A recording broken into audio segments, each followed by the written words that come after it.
What's going on, guys? Chris here, back again with another market video for you guys today. In today's one, I want to show you guys how to make coins and how to trade in a market crash. This is a video that's going to help you guys really a lot. I don't think that's English, but I think it's going to help you guys a lot. So before we get into the video today, if you guys can just drop a like on the video and subscribe if you're new in here, that'd be absolutely fantastic. We are so close to 10,000 subscribers, so I'd really appreciate if you guys can sub to the channel. We're also going to be talking about what if cards, team of the weeks, and what to expect over the next couple of days. So obviously I just want to get into that really quickly here. We have the SBC section right now, and what expires over the next day or two is the prime and mid icon player pick.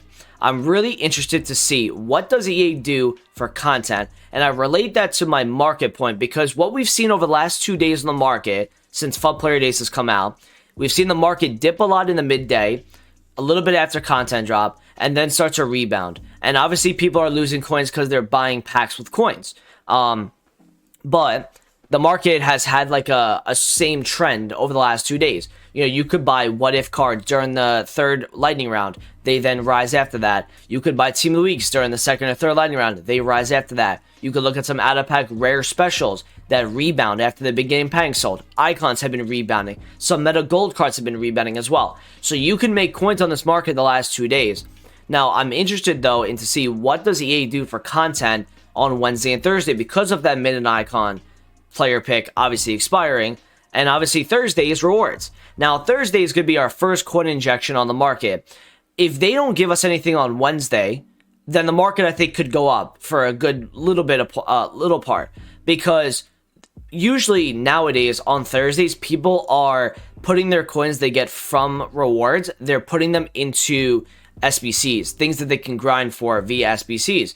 If we don't have anything crazy for them to put their coins into, the market's going to go up a little bit, right? And I think also that what we got today was this player pick for Weekend League. So I think a little bit, you know, people will be playing Weekend League this week, but I think some of this stuff, if it does rebound, it's really dependent on what content EA drops on Wednesday. Because if there's no content for us to really grind for, I know you have Player of the Month Messi, I get that, but there's nothing really else for people to grind. I think that icon player pick is so huge, or some sort of repeatable that comes out that people can actually grind and use their coins from Weekend League rewards. Because there's been a lot of selling this week. There's been a lot of people that have been selling cards because they want to go open these new packs. I get it. There should be a possible market rebound on Thursday as long as the content on Wednesday is not crazy. So that's kind of like the market expectations part. Now, what ifs? I'm going to talk to you guys a little bit about what ifs, and then we're going to talk about how to trade in a market crash, which is something I know a lot of you guys are probably clicking on this video for. So obviously these cards had the same trend today, right? Regulon got down to 120, he's back to 137. You know, I saw Pereira down at like 130, he's back to almost 150. Voss was down at like 59, he's up at 72. This Diatta was at 93, he's up at 103. This Mertens was 615, he went to as high as 750. Now, what we could see today on Wednesday is yet another panic window on cards. And I think this is the same trend that we see. We see panic in the midday, just after content, and then we see a leveling off period where the market's stagnant. Then it starts to rebound again. And the reason it rebounds is because cards get rare. And that's going to be a big point for me when I'm talking about this market crash and how to trade in it. Cards get rare late at night, so they normally go up a little bit. Because, you know, when you're in the midday, the majority of the people are on the game. So you have a lot of people selling during the day. When you have less people selling and cards get rare, it makes for the market to kind of chill out a little bit. And that's why the last 2 nights we've really just seen market rebounds on, you know, some icons that are out of packs, out-of-pack specials, some of these what-if cards, some of these Team Elite cards. We've seen rebounds because they're getting rare and people aren't selling as much and there isn't as much supply coming through either on the cards that are in packs. So that's kind of like where the market's at. I expect the same trend to happen today on Wednesday unless we get like a mid or prime icon player pick or something at that level where it's going to really grab everyone's attention and they are going to go and want to do the SBC. So that's kind of like my market expectations over the last couple of days and going into the next couple of days. Now, let's talk about, obviously, some of these Team of the Week cards as well. Obviously, Bale was like 53. He's up at 61 now. De Jong was like 230. He's up to 250. This Lewandowski was literally just 305. You've got to be kidding me. He's now back to 350. I should have cleaned them all up at 305. I literally just saw that like an hour ago. I should have picked it up. I knew that was a deal. That's on me. But these cards have rebounded, right? I'd be very careful with, whatever rebounded tonight, and you guys think to yourself, did I miss out on a buy window? Trust me, I don't think you did. This market is not in a great state right now. So if you saw a rebound like we saw on Monday night, Tuesday morning, we saw a similar drop-off. So I think we're going to see another drop-off today on the Wednesday. Now, what you guys can do today on Wednesday, obviously to make coins, is start looking at cards that have been rebounding, right? And as you can see right there, I flipped a Messi today, right? I don't flip cards at this budget. I used to. I don't normally now because I don't have a high coin total. So I wasn't, and I sold Messi too early today, right? Something to, a little tip to you guys, if you see the market rebounding, don't sell because the market continues to rise and rise and rise. It normally starts, it doesn't peak at a certain time, but like, for example, if you look at this Messi here, he's 784. I could have made an extra 30,000 coins on my Messi, and I absolutely messed up on that. I bought him around 700k today, and I could have sold him a little bit higher up. Now, how am I trading right now? I'm trading on fluctuations. I'm trading via bits.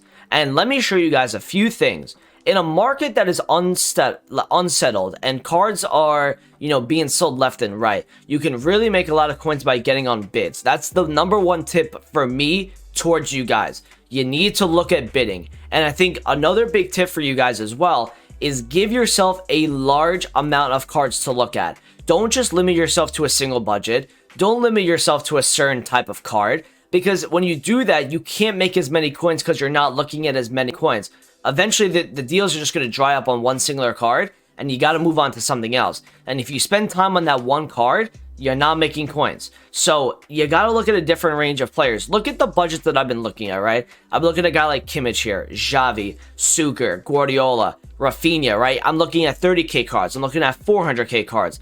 These Vardys, right? I'm looking at Zambrotto, who's 500k. I'm looking at Gattuso. I'm looking at Conte at 2.3 million. I'm looking at Messi at, 750. Okay, I'm looking at every different budget on this game, just trying to see what cards are being sold at and how I can possibly make coins around that. Now, let me show you guys bids, okay, and why they're they're really good to do.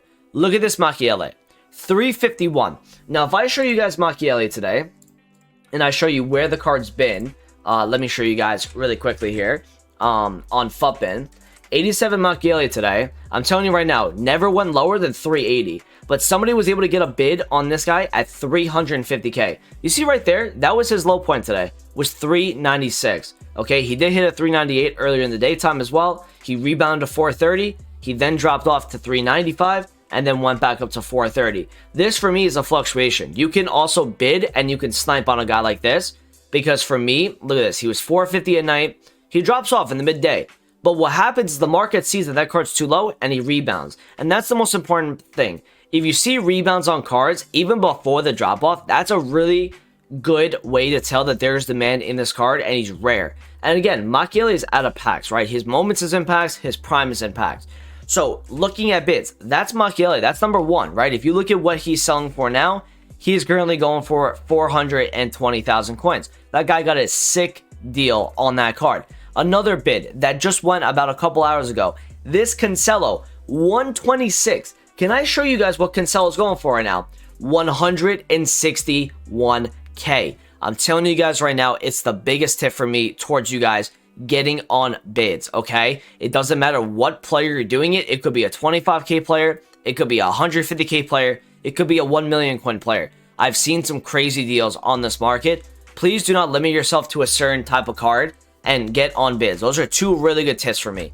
Now, the way that I've been trading, I've been going about for, fluctuations, okay? And this is how, and it's very, very difficult to find the lowest point for a player, right?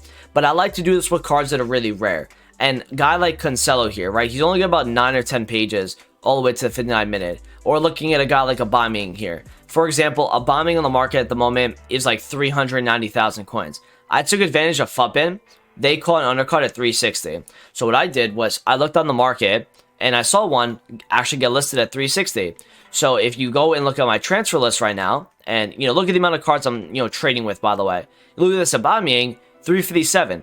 Now, honestly, right now, I'm trying to flip this at 387 because if you look at where Aubameyang's been selling at, okay, and I'm going to go back onto Fuppin here, and I'm going to show you guys through fluctuation why this card is so fun to trade with. Because you look right here, okay, you go to yesterday, he goes from 407 down to 370, he then rebounds all the way up to 400. If you look at the market sales history, which I really recommend you guys to use to your advantage, I can't even speak there, you look at him, look, 8:56 p.m., 389, 395, 400. I can get 380s for this, right? So I looked on the market. He was going for 360 at the time. I saw it 357. I picked it up. What I also did was I put it on my transfer targets to see if, any of these guys got bought. So 370s got bought. 369 got bought right here. That I can show you guys. So that's what I'm doing. I'm keeping track of players, what they're selling for, if they're just getting rare at certain points, and they're fluctuating. If you look at this Cancelo again, if you might have looked at my transfer list there, I was flipping Cancelo. Now, if you look at Cancelo here, he went from 168, he went down to 152. He rebounds to 160, so that was solid, right? I saw a rebound in this card. He drops to 145, he rebounded again to 157, and then he goes all the way up to 163. So I could tell that this card was on his way up. What you also should look at is what is this card's, supply all the way to a certain price? Can it take off a couple players and he already goes up like 10k?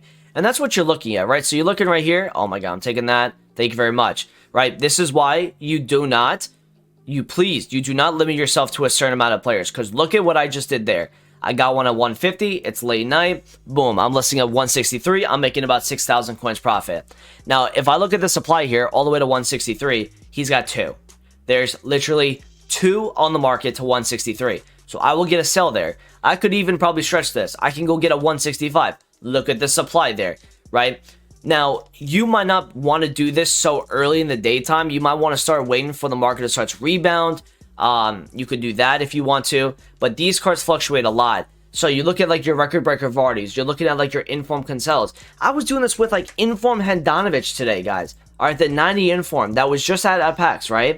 If you look at Handanovic's inform today, he went from 137, he went down to 115, he rebounded. That is solid. That's what you want. He then dropped off again to 127. And again, when you're rare like that and you drop off, that's weird. I don't like that. So he goes back to 133.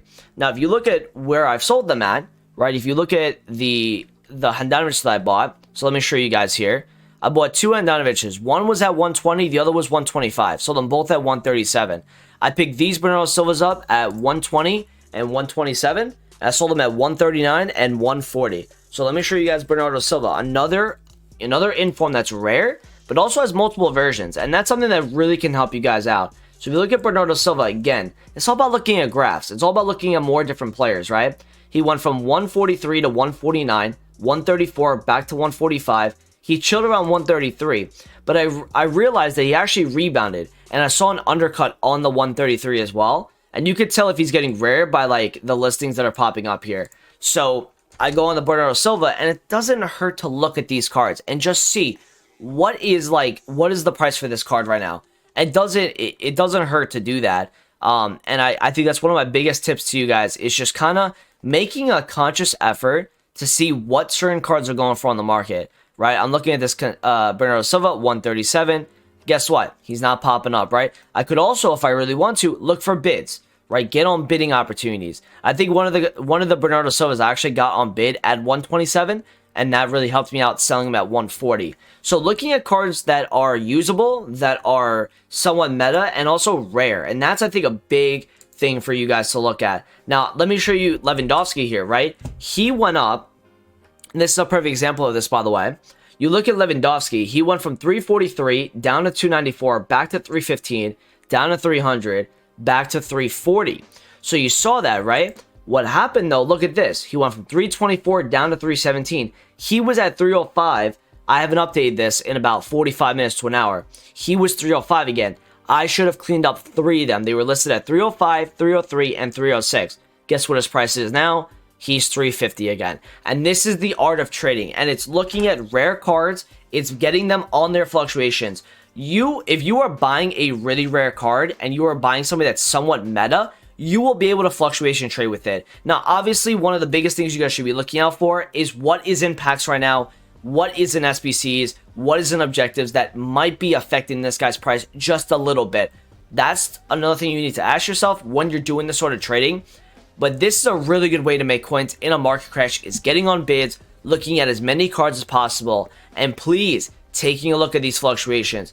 If you know that these cards, like Lewandowski, like Cancelo, like Handanovic, are rebounding daily and they're fluctuating a lot, then you could trade with them, right? They're good cards to trade with because there's a level of demand that people obviously want to go and use them when they get too low, or they get high because they're getting rare. And that's something I think you guys should really look at. So I hope this video helped you guys out in terms of trading in a market crash. I know it's difficult to just find like an absolute low point on cards, but I think really taking advantage of cards that have multiple informs, because again, they're hard to find. And that's something that I really do like with trading in this year's game, is that if you can't find a certain card, right, it's going to be easier to trade with them because you can find more undercuts. It's not going to be, and I'll be honest with you guys, sniping in general, like I was sniping, for example, Benjamin Mendy, right? I bought him at like 43k and I flipped him at like 46 and a half, 47. That's a couple thousand coins profit there on an inform that you normally don't see that sort of time being given on a card like this. So you look right here, look, he's 40k right now. Now this could be obviously because of the potential Luke Shaw team of the week tomorrow. That could be a reason why. And that's something why you need to have some market awareness and just know what's coming potentially to why maybe this guy is dropping a little bit right now. But fluctuation trading is great. Bidding is great. Don't ask me who do I bid on. There's lists in my Discord. Get on bids on icons, fodder, informs, out of pack specials, rare cards, meta cards. All of them will do very, very good. I've seen so many bids over the last couple of days doing very well. I hope you guys enjoyed this video. Thanks for watching. I'll talk to you guys in a video soon. Peace out.